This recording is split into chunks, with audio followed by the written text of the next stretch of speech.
Hey guys, it's your girl T and I'm here with another recap of the Real Housewives of Atlanta. Last night was crazy, so let's go ahead and get started. So the episode opens up and we see Kenya. She's meeting up with Marlo. Miss Lawrence is doing Marlo's hair, and she's going to go talk to her about the whole Nene situation at the little pillow talk event.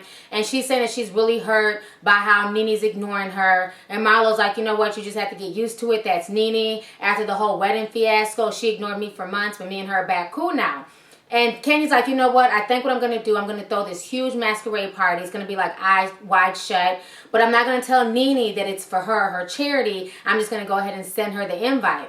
So Marlo's like, you know, okay, fine, that's a great idea. And then they start talking about how they're kind of disappointed in Nene because they looked at Nene as a big sister, being that, you know, she's older than them. And I'm sitting here looking at these two bitches like, really? Nene's y'all's big sister? All y'all are in y'all's 40s. Y'all are probably no more than 2 to 3 years in age difference from Nene. And from what I'm hearing, Kenya's older than Nene, so I don't understand why Kenya was throwing out the age shade as if she's 21 and Nene's 45 years old. I mean, miss me with the bullshit. They was both on some messy stuff. Moving on to the next scene. So the next scene we have Kenya and Marlo. They decide to go to the Bailey agency, and Cynthia is there right along with angry face Mal. Why Mal is there, I have no idea, but I'm so ready for her to get the hell off this season. She irks me, and once again, she's mean mugging. But Kenya's not gonna let angry face Mal get to her. She just, you know, she played it off. She gave her a hug. So they're all there to basically auction out the most eligible bachelors in Atlanta. And these guys come in and they're judging them. And we're like, okay, he's kind of cute. He got abs. He looks good. Cynthia seemed to be really enjoying it. And then she says, well, my husband is 52 years old. So right then, everybody starts cracking up. Like, I can just imagine how Peter looks like undressed,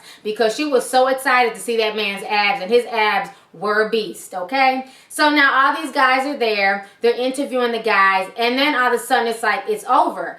And Kenya's like, Marlo, all you got was 6 guys? She's like, well, that's all I could find for now. And I'm sitting here like, okay, Cynthia runs a so-called modeling agency. So you mean to tell me that the Bailey agency couldn't find more than 6 eligible bachelors in Atlanta? It's like, okay, I guess. Anyways, moving on to the next scene. Next thing we have Kandi. Kandi's finally gonna sit down and audition Porsha. And we have Don Juan and Todd and everybody there. And Don Juan, you know, he feels some type of way. He's not sure that Porsha's the right fit. So they decide to have her go ahead and act out the role. So Porsha says she's so excited to be playing the role of Jade. And everybody's looking at her like, Jade? The name is Jada. It's like Porsha's just so damn ditzy. She's like, oh my God, I forgot. Okay, yeah, Jada.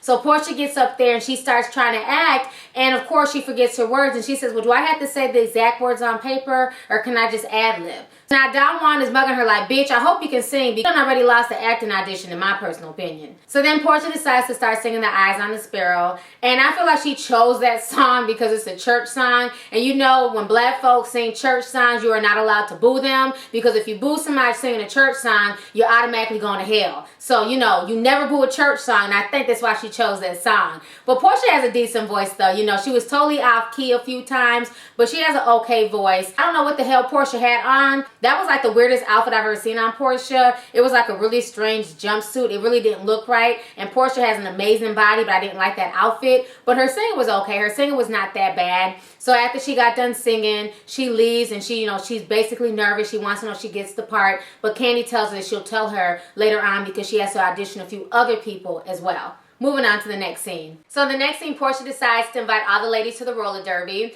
because she thinks it'll be a good bonding experience, being that nobody has seen each other since the whole, you know, massage scene that Kandi threw last week. So all the ladies come except for Nene. Nene refuses to come. Porsha and Kenya are out there on their skates, and they're skating around. And Kenya's a pretty good skater. You know, Kenya always surprises me with all the stuff that she can do. So she's out there skating, and she's knocking people over. And, you know, Kenya's getting really into it, and Porsha just keeps falling. But it's cute to see them all interact. But, of course, Kendra and Phaedra, they refuse to skate. They just sit out there. They just want to sit with each other and just kind of talk. They don't want to, you know, engage in anything. So Kenya's kind of feeling weird about that. Like, you know, I don't understand why Phaedra's here, but she's not participating. So Kenya decides to sit down, tell the ladies about the masquerade ball. She wants to invite all of them to go.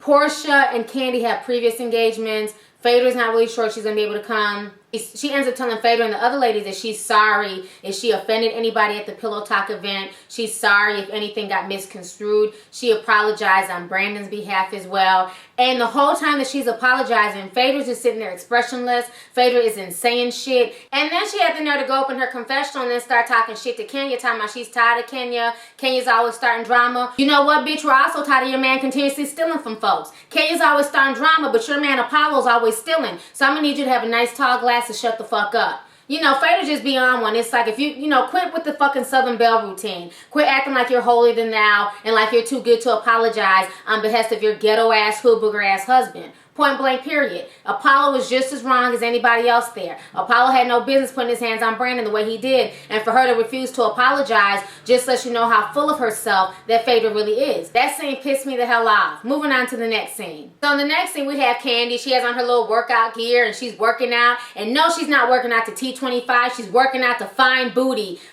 featuring Apollo and Phaedra. You know, real talk, I want to know who the hell paid for the production of this shit. Now that Apollo's been arrested for all that credit card scamming, I want that these victims help basically put the money together for the production of Fine Booty. We're gonna have to wait and see what happens during the trial. So anyways, Kandi's working her ass off and she's trying to get fit, and Carmen ends up walking in the scene and she's dressed up in her little leotard and she's ready to get her workout on, but you can tell that Carmen has an attitude, and Kandi's like, you know, what's wrong? I thought you came over here to work out. And Carmen's like, I'm really upset. I just got a voicemail from your mother and your mother's out of pocket right now. And so Kandi's like, well, what's going on? And Carmen's like, well, I found out who was spreading the rumors about me sleeping with Todd. And when I found out about who was doing it, I decided to confront her. And I found her and I cussed her out. And I threatened to beat her ass because I'm tired of her putting my business out there talking about I'm sleeping with Todd when that's not true. So then Carmen decides to play the voicemail for Kandi. Y'all, when I tell y'all Mama Joyce is an OG gangster, that bitch is cray-cray. So the voicemail comes on and Mama Joyce is going off on Carmen. She's like, I will drag your ass up and down the street like a damn wash rag. You low down heifer. You low down dirty ass heifer.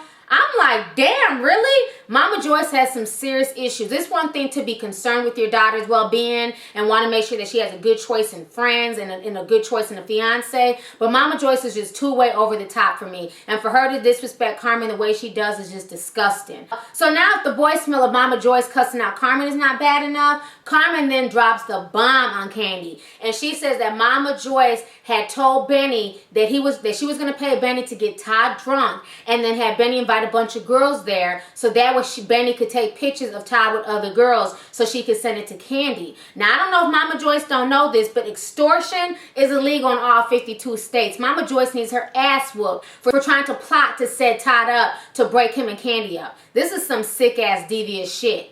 So now after everything is said and done, Kandi decides to go downstairs and tell Todd everything that happens. So when Todd hears about Carmen cussing out Crystal, Todd is happy, like, you know what, somebody needs to cuss these people out because they're making us look bad and it's not cool. Kandi proceeds to tell Todd about the voicemail and then also tell Todd about Benny, you know, trying to get Todd drunk to extort him for Mama Joyce. So now Todd is pissed off, and Todd got the best haircut I've ever seen. His haircut and his waves are always on point. He needs to be on a box of Duke wave, my personal opinion. So while he's sitting there taking all this in, Todd starts going off. And he's like, you know what, Kandi, I love you, but this shit ain't cool. Your mama has gone too far. And Carmen ends up coming downstairs, and Carmen agrees with Todd. Like, this is not cool. And Todd is like, you know what, Kandi, this is going to push me away. We might have to end up breaking up. This is just too much. And then Kandi starts crying and getting upset. Like, you know what, that's why at the end of the day, that's why it's about me and my mama. You know, boys, you know, boyfriends come and go, fiancés come and go, but my mama's always been there for me. Todd and Cameron are looking at Kandi like, you are crazy right now. How are you defending this woman's actions?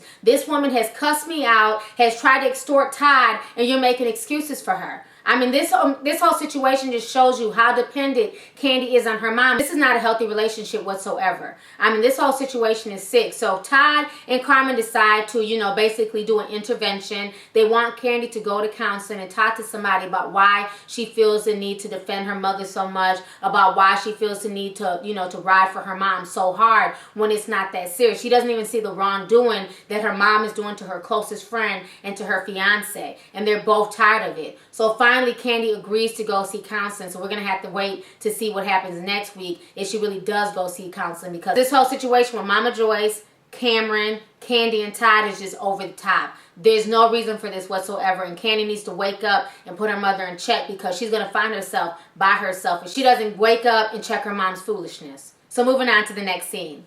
So in the next scene, we have Nene and Cynthia. Nene goes over there to show Cynthia her new, hood rat Goldilocks wig. And she's talking about she got a new wig and she can wear her hair how she wants to wear her hair and all this other bullshit. But they're basically there to talk about the whole party. And Cynthia is telling Nene that you have to come. It's supposed to be in your honor. It's supposed to be for your charity. If you don't show up, it's going to make you look bad. And Nene's like, you know what? How is she doing all this but not calling me, telling me nothing about it? How are you trying to use my charity but then you're not telling me nothing about it? So Nene's insistent that she's not coming, she's not going, she's not playing into Kenya's little games. So moving on to the next scene. So now it's the big day. It's Kenya's party, and half the cast is not even there because they supposedly have other engagements. So the only ones who show up are Peter, Cynthia, and Mal. So they're there along with a bunch of other people. Lexi, for whatever reason, she's there, drunk as always. And Kenya comes in this beautiful red dress, and she has on this huge mask, and she looks really, really lovely. So she's up there talking. They're getting ready to start the auction. And lo and behold, Miss Nene Leakes walks in with Greg, looking like Morgan Freeman from Driving Miss Daisy. Greg doesn't do shit but sniff behind Nene all damn day. So she walks in, and Kenya walks over there to go talk to Nene. And Nene just totally shades her, doesn't speak to her. She walks right past her like she doesn't see Kenya, even though this is Kenya's party, and she just goes on to greet other people. So now Kenya's like, damn, well, what's really good? So now Kenya goes back up to the podium, and she's talking about everything. She's talking about the charity. And then she asks Nene to do an impromptu speech. She wants Nene to come up there and say a few words about the whole event. So Nene walks up there, and Nene starts showing the hell out. Nene grabs the mic from Kenya, and she starts saying, she says, it's amazing how many good friends I have that I didn't know about. And I'd like to thank Saving Our Daughters, which is one of the many charities that I work with. And then she just basically throws the microphone back at Kenya, and she storms off the stage. So now everybody's uncomfortable. Nobody knows what's going on. The audience is shocked. You can hear literally a pin drop. So Kenya grabs the microphone and she starts giggling, trying to play it off, but you can tell that Kenya's embarrassed. So as Nene storms off, Peter tells Cynthia that he's ready to go. And Cynthia's like, why? Why are you leaving, Peter? The event is not over. And Peter's like, you know what? I'm tired of this. I'm ready to go. And he starts walking off. So then as they're walking off, he's talking to Cynthia about, Nene's behavior, how he's disappointed in Nene. And Nene walks up like, you know what? I know you're not talking about me. How the hell you talking about you're disappointed in me when this was a setup from jump? You want to be mad at somebody, you need to be mad at Kenya, not be mad at me. And Peter is telling Nene, like, you know what? Regardless of the situation, you should have been mature enough. You should have been woman enough. It's about the charity. You shouldn't have went out the way you did. You made everybody feel uncomfortable. You brought a bad vibe. And then Greg got the nerve to try and speak up and say something to Peter. Like, well, Nene's not in the wrong. This is on Kenya. But we knew Greg would say that because Greg is Nene's personal ass kisser. He's never going to see Nene in the wrong. I agree with Peter, a.k.a. Uncle Benz, and everything he said to Nene, because obviously Cynthia's not a real friend to Nene. Cynthia will never take an opportunity to check Nene because God forbid Cynthia says anything to disagree with Nene. I'm glad that Peter put Nene in her place. I still think Peter's messy as hell, and he's always involved in some type of womanly gossip. In my personal opinion, I think that Andy and Bravo need to hand Peter and Mama Joyce a peach because they stay in some shit with these ladies. I agree with everything for once that Uncle Ben's said to Nene. Somebody needs to let Nene know about her behavior, but don't get it twisted. I don't believe that this whole charity event and this whole masquerade ball was really for charity. I don't think that Kenya came from a sincere place. I can see why Nene was upset because she didn't get a phone call and she just got an e-invite. Nene also needs to remember that when she sent out her wedding invitations, she also sent them out by e-vite as well. So what's good for the goose is good for the gander. If you can send out your wedding invites through e-vite, so can Kenya. I do feel like Kenya put this whole thing together to kiss Nene's ass. You know what I'm saying? I don't think that she did this to sincerely donate to her charity. I think that she was trying to get Nene to come out so that way she could be back in Nene's good graces, which makes no sense to me. I don't understand why these women keep kissing Nene's ass. It seems like ever since Nene got Sheree fired off of the Real Housewives of Atlanta, everybody has been walking on eggshells around Nene, including Kandi. It's like everybody's so scared of Nene because she's the queen bee. And the reason why Nene's getting so upset and so volatile is because she knows her days are numbered on this show. The same way that Jill from the Real Housewives of New York was replaced, Nene can be replaced as well. Nene knows that. And she's trying to make Kenya look bad whenever she can. So this whole situation last night was just a mess. So anyways, go ahead and leave a comment. Let me know your thoughts on this entire situation. Do you feel like Kenya is to blame for this, or do you feel like Nene is to blame? And then how do you feel about what Peter said to Nene? So let me know your thoughts. All right, deuces.